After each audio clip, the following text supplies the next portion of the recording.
Bonjour, ici CryptoAli, j'espère que vous allez bien.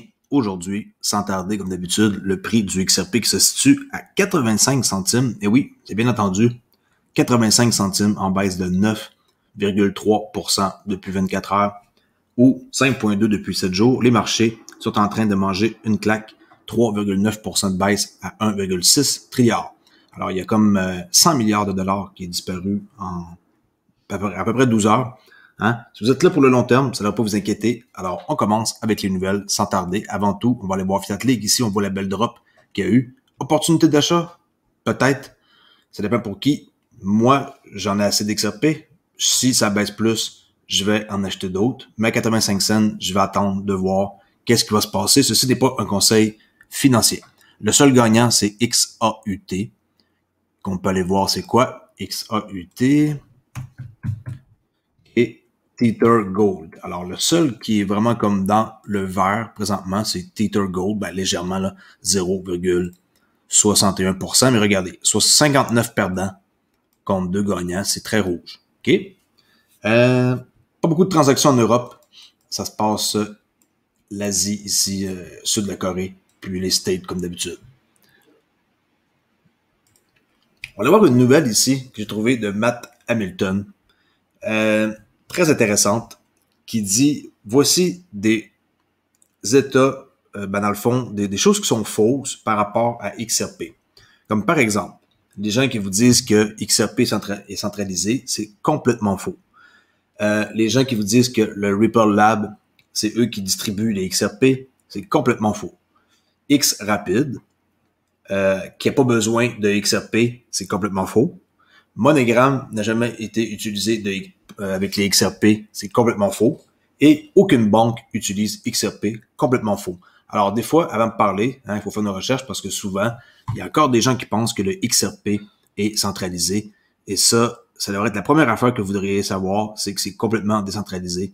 Puis c'est la question que j'ai reçue le plus souvent dans mes courriels. OK? Alors on va continuer ici avec les nouvelles. Toujours avec XRP sur le XRP Ledger. Je vous conseille fortement d'aller vous documenter sur cette page-là qui s'appelle le xrpl.org. J'ai trouvé une section que je vais rarement moi-même voir. Ça s'appelle modification. Puis ça, on va voir en regardant de plus près qu'est-ce qu'on peut faire avec le XRPL comme modification. Alors, le système d'amendement, c'est pour passer des lois, là, OK, fournit un moyen d'introduire de nouvelles fonctionnalités dans le réseau décentralisé XRP Ledger sans causer de perturbations.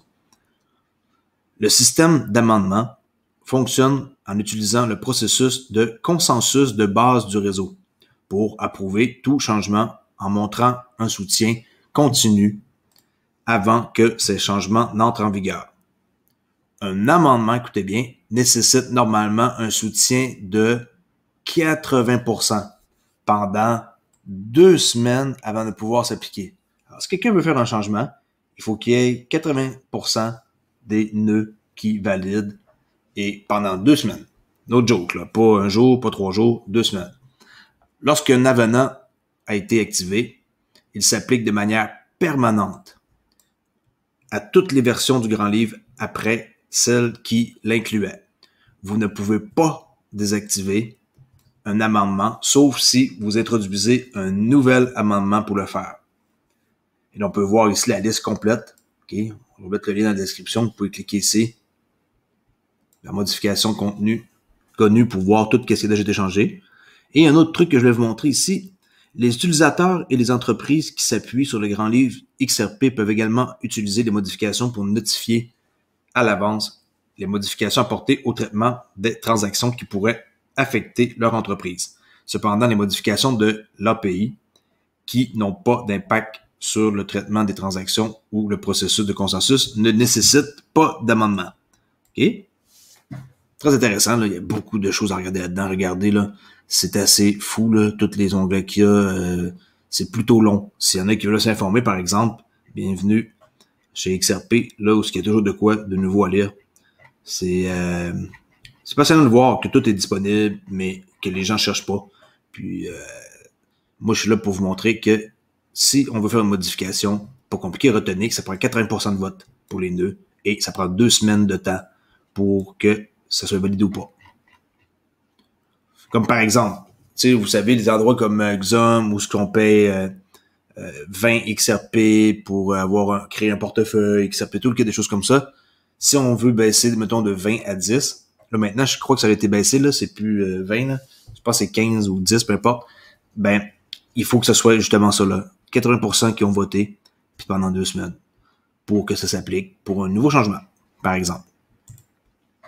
On continue avec le maximalisme toxique du Bitcoin est une connerie selon Eric Voreish.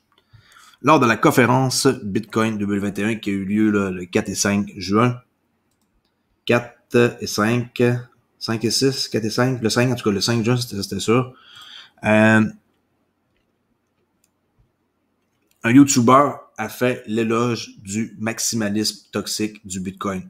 Quelques minutes plus tard, Eric Voreish le qualifie de connerie. Ça a été assez marqué par l'événement qu'on a vu avec Max Keiser, puis en quoi qu'il a envoyé chez Elon Musk.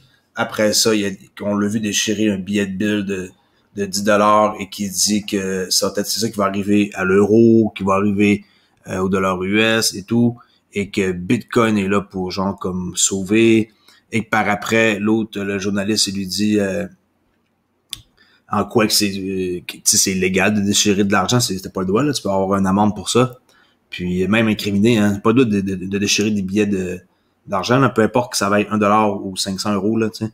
Puis il lui dit, je m'en fous, j'ai tellement d'argent puis de Bitcoin que je peux acheter n'importe quel membre du Congrès des États-Unis. Alors le gars, il était comme une substance, je sais pas trop quoi, mais ça fait vraiment jaser de lui, puis ça donne un peu une idée de quel genre de personnage qui sont derrière Bitcoin. Si vous pensez que cet événement-là, qui a été vu par des millions de personnes, cette vidéo-là, va passer inaperçu, quand les gouvernements, les personnes haut placées vont voir ça, ils vont se dire, ah ouais, puis nous, on va construire un nouveau système financier vers des gens qui sont comme ce genre de personnages-là derrière, puis qui promouvoient Bitcoin de cette façon-là.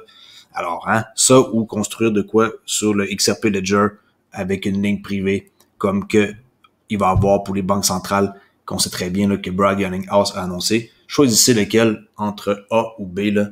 C'est plutôt facile à voir c'est qui est le gagnant sur le long terme et qui est vert, même si le Bitcoin devient vert en changeant la façon qu'il opère présentement, là, qui est pas un truc qui va être fait du jour au lendemain. Bonne chance pour être dans le prochain système financier. Bitcoin est là pour, oui, une valeur de réserve, mais pas pour avoir le même rôle, ça c'est clair. Alors, le PDG de ShapeShift,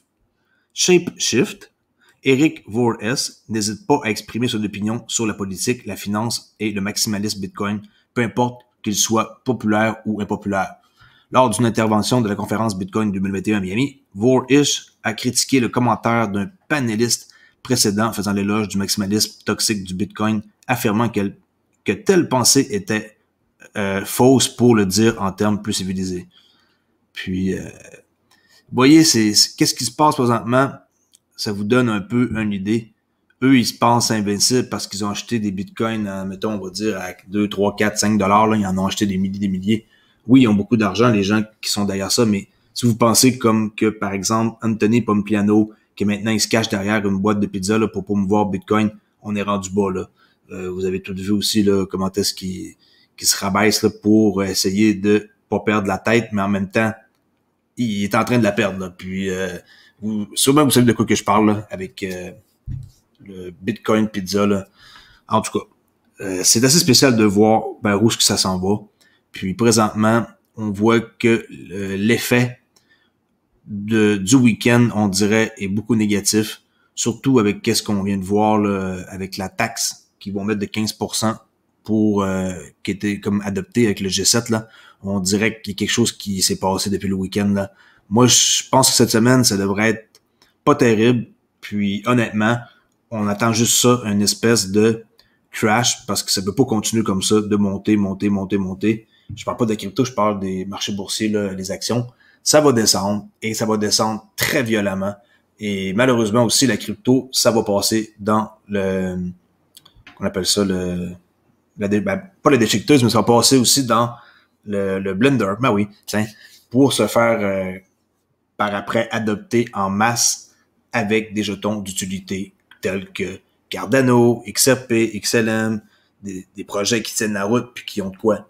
Oui, inquiétez-vous pas là pour mes petits maximalistes qui m'écoutent. Oui, Bitcoin, Ethereum, ils vont toujours être là. Okay? Mais une chose est sûre, c'est que ils ont pas du tout le même public.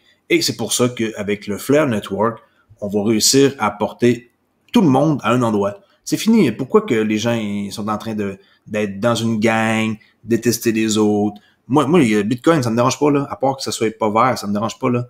Si j'en avais acheté pas cher, je serais bien content d'en avoir, là. Mais je veux dire, arrêtez de vouloir dire qui est mieux, qui est pas mieux. On sait c'est qui est vert, qui est pas vert, faut pas se mentir, là. Pas se voler la face, comme on dit, là, c'est bien, là. Hein? Puis, après tout, hein, sur Flare Network, ça devrait être tout le monde qui vont se ramasser à cette place-là. Tout le monde va pouvoir profiter de faire des échanges à bas prix et après ça, rapide. Alors, c'est sûr, certain que si vous ne connaissez pas Flare Network, venez faire un tour et allez voir, ça va décoller fin juin, plus ou 4 semaines. Alors, je vais revenir à mes sujets parce que je n'étais pas censé parler autant que ça sur qu'est-ce qui s'est passé en gros le week-end à Miami de Bitcoin, la plus grosse conférence au monde. Mais c'est pas grave. Si je vous ai appris quelque chose d'autre, tant mieux. On va aller voir ici sur CoinDesk qui dit que 21 Chair va lister le Bitcoin ETP à Londres sur un exchange qui s'appelle Aki Exchange. 21 Chair et ETC Group lanceront tous les deux des cryptos ETP sur le système de négociation multilatérale Akis Exchange pour les investisseurs britanniques. Et petite nouvelle comme ça. Toujours sur CoinDesk, vous vous souvenez quand le JP Morgan a annoncé qu'elle allait faire leur coin JPM, la prochaine étape est l'argent programmable, selon la banque exécutive de JP Morgan. Alors, la Banque mondiale surveille également de très très près la finance décentralisée, là, si vous ne le savez pas. C'est ce qu'il déclare ici Umar Farouk, chef de l'équipe de la blockchain chez Onyx de JP Morgan. Et on peut voir une entrevue 2 ans après que JP Morgan a fait la une des journaux avec des plans pour un jeton numérique interne. Leur jeton JPM Coin sert de jeton interne entre les mégabanques, entre elles. C'est pas la même utilité du tout là, que un jeton comme XRP. Alors, la mégabanque mondiale cherche à tenir l'une des grandes promesses de la monnaie électronique, la monnaie programmable. N'oubliez pas, ils ont bien beau implanter ça, ça va être entre banques, mais pas toutes les banques, là, certaines. Officiellement lancé en octobre, le JPM Coin s'apparente pour l'instant davantage aux entreprises clientes de JP Morgan. Et voilà. Okay? Entreprises clientes de JP Morgan détenant leur compte de dépôt en dollars américains sur la blockchain. C'est juste les entreprises qui sont des clients de JP Morgan à l'interne avec lesquels ça va servir le JPM Coin. OK, mélangez pas là, tout ça, là, ça va servir entre entreprises, clients de JP Morgan. Okay, qui ont déjà des comptes. That's it. La banque américaine JP Morgan recherche des pros Bitcoin, Ethereum et Proof of Stake. Hein? Ils criaient sur le Bitcoin il y a quelques années. Maintenant, ils sont en train de changer d'avis. Les annonces sur le site d'emploi de JP Morgan indiquent où se dirige une partie de l'expansion de l'entreprise. Dans les mois qui ont suivi le lancement de leur service de blockchain commercialisé, JP Morgan Chase & Company embauche des talents en cryptographie et recherche des connaissances en Proof of Stake, POS, Ethereum et Bitcoin. Fait que, vous voyez, hein, ils n'ont pas la même pensée qu'il y a 2 ans. Maintenant, ils sont intéressés comme par hasard. Avant, ils voulaient rien savoir, puis là, ils sont intéressés. Okay. Ils cherchent des gens qui sont compétents dans le domaine de la Proof of Stake Bitcoin Ethereum. CNBC parle du G7 qui conclut, comme je l'ai dit tantôt, un accord historique sur une réforme fiscale. Ça va être 15%. C'était annoncé ce week-end. Ça, je suis bien content de voir ça, que les Google de ce monde, Facebook, Amazon, vont payer 15%. Et je crois que c'est quelque chose qui est vraiment bien pour renflouer les banques centrales. Anonymous qui cible Elon Musk. Qu'est-ce que vous en pensez? parce que, selon eux, il est en train de détruire des vies avec ses tweets sur la crypto. C'est juste une question que je vous pose, je ne vais pas lire l'article. Est-ce que vous pensez que Anonymous peut faire quelque chose pour bloquer Elon Musk? Bloquer dans quoi? Je sais pas. Hein? Je sais pas, les Anonymous sont assez puissants, mais jusqu'à quel point? Je sais pas où ce qu'ils peuvent aller dans tout ça. Moi, je trouve pas qu'ils ont fait des gros des trucs importants assez pour qu'ils en parlent à la télévision locale. Là. Oui, on sait c'est qui Anonymous, mais ils font plein de trucs, ils aident, mais on voit que c'est comme des bonnes personnes derrière ça, c'est des hackers, mais pour aider, hein, pas pour nuire. Mais en tant que tel, qu'est-ce qu'ils peuvent vraiment faire? Même s'ils bloqueraient son compte, ils hackeraient son compte Twitter, et après tout. Vous pensez que Twitter vont pas lui redonner son compte, là? En tout cas, dites-moi qu'est-ce que vous en pensez par rapport à ça, si Anonymous pourrait faire quelque chose à l'égard de Elon Musk et ses tweets. Et pour finir, une job de directeur principal des affaires en développement chez Ripple à San Francisco. S'il y en a qui s'intéressent, regardez. Ça déborde pas mal de tâches, là, de 12 à 15 ans d'expérience en développement stratégique, 10 à 15 ans d'expérience dans les paiements transfrontaliers, internationaux, FX, Forex ou similaires, 5 à 10 ans d'expérience dans la direction d'équipe commerciale. Voyez-vous ce que Ripple s'en va? C'est ça, une compagnie solide qui a les reins solides. Pas Bitcoin, qu'on sait même pas encore c'est qui est derrière ça, puis qu'on ne saura jamais. Gouvernement, FBI, 10 personnes puissantes, un petit gars dans son sous-sol, non, j'en doute. No joke, mais je veux dire, qui est derrière ça, Bitcoin? C'est qui? Il y a personne qui le sait, puis on le saura jamais. C'est gardé secret depuis la crise de 2008. Alors, préférez-vous voir des offres d'emploi comme ça, de directeur principal comme ça en développement des affaires, ou des écervelés, je pourrais dire, comme qu'on a vu l'autre jour, ce week-end, à la conférence de Bitcoin à Miami, qui sont en train de crier comme des coquilles sur une scène et qui sont en train de faire rire d'eux autres et de passer un message à qui? Vous pensez que, juste vous poser la question, vous pensez que ce genre de personnage-là va faire en sorte que il va avoir de l'attention? Oui, mais de l'attention de la mauvaise part des personnes. Les personnes qui gouvernent le monde, qui voient ça, ils doivent être crampés de rire puis tristes en même temps parce qu'ils doivent se dire quel con, là. Comment est-ce qu'on peut aller dans une conférence qui est vue partout comme ça dans le monde puis aller faire le clown devant les gens puis déchirer de l'argent puis écoutez, qu'est-ce qui est pris, c'était du bon stock parce qu'à quelque part, c'est pas normal d'agir de même, là, puis je suis sûr et certain que c'est pas le même, qu'il y a beaucoup de personnes qui sont dans les bitcoins, qui étaient là-bas, qui sont sur le même genre de substance, parce que c'est pas normal, là. Dites-moi qu'est-ce que vous en pensez. Moi, je suis un peu découragé de voir qu'est-ce qui s'est passé. Puis pour ceux qui l'ont pas vu, on pourrait aller voir. On va aller voir ça à l'instant. Je l'avais publié sur mon profil. Ça m'a un peu marqué parce que je me dis que, à quelque part, les gens qui appuient Bitcoin, bon, ça, vous l'avez vu, le gars ici qui montre son gilet Dogecoin. Ça, à la limite, je trouve ça comique, là. Mais on va vous montrer par après l'autre, là, par rapport à Bitcoin. Regardez pour ceux qui l'ont pas vu, ça, c'est plutôt hilarant, là. Regardez bien. We have a very urgent announcement. All right. I don't know what to... Yeah.